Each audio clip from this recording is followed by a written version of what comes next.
The president is facing impeachment, and it's all because of this call with the president of Ukraine, which makes it even stranger that Trump is the one who released the transcript of that call, where we clearly see him asking Zelensky for the favor. But now we're finding out that his people told him not to release that transcript because even they knew how bad it looked.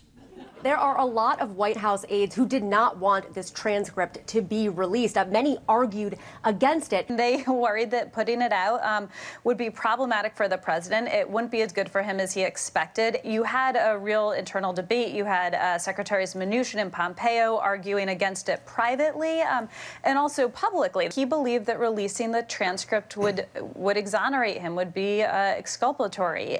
The conversation, by the way, was absolutely perfect. It was a beautiful, warm, nice conversation. You know, I can safely say I've never heard someone talk about a phone conversation that way. Absolutely perfect, beautiful, and warm. Like, I actually feel bad for every other call Trump has to make from now on.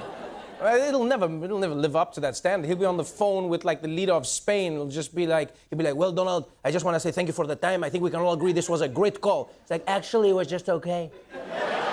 Because you should have heard my call with Ukraine. So perfect, so beautiful.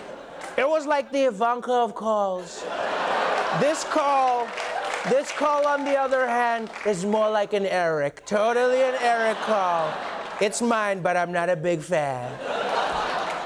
So, for more on the decision to release the call, let's talk to a man who makes illicit phone calls all the time. Michael Kosta, everybody. Welcome, Michael.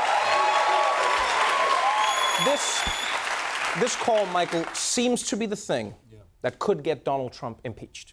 Yeah, Trevor, Trump is in trouble, which I understand better than anyone. I was once impeached out of a Denny's at 3 a.m. So you were kicked out of a Denny's? Yes, but impeachment sounds classier. So. Okay, Michael, here's my question, though. Clearly, Trump's aides didn't want this transcript to be released, right? So why did the president think this was such a perfect call? Like, how did he not see that what he did was wrong? Well, it's simple, Trevor, because Trump didn't do anything wrong. Wait, what? Yeah. Trevor, to do wrong, you have to know what's right. In the same way that without darkness, can you really have light? Without the weak, is there might? Without a Jim, could there be a Dwight? Please don't encourage him. Kosta, everyone agrees that the United States president asking a foreign leader to dig up dirt on his political rival is wrong. Okay, but Trump doesn't know right from wrong. So technically, he can't do anything wrong. You can't blame a blind man for driving on the wrong side of the road, so you can't blame a morally blind man for committing crimes. Yeah, well, I certainly wouldn't let a blind man drive. Wow, racist. But it doesn't matter, because America voted to let this morally blind man drive the presidency. And now we have no choice but to sit in the back seat and pray he doesn't crash into too many old ladies. Michael, no, it is totally different. Blindness isn't a character trait, it's physical. So is moral blindness. In fact, it's genetic to the whole Trump family, okay?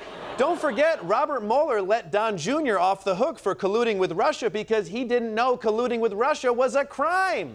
He walked away from that a free man, and then he locked himself in his car. So you're saying Trump shouldn't be punished because he doesn't know any better? That is ridiculous. No, Trevor, it's inspiring. If ignorance is the ultimate legal defense, then we should all strive to be as ignorant as possible.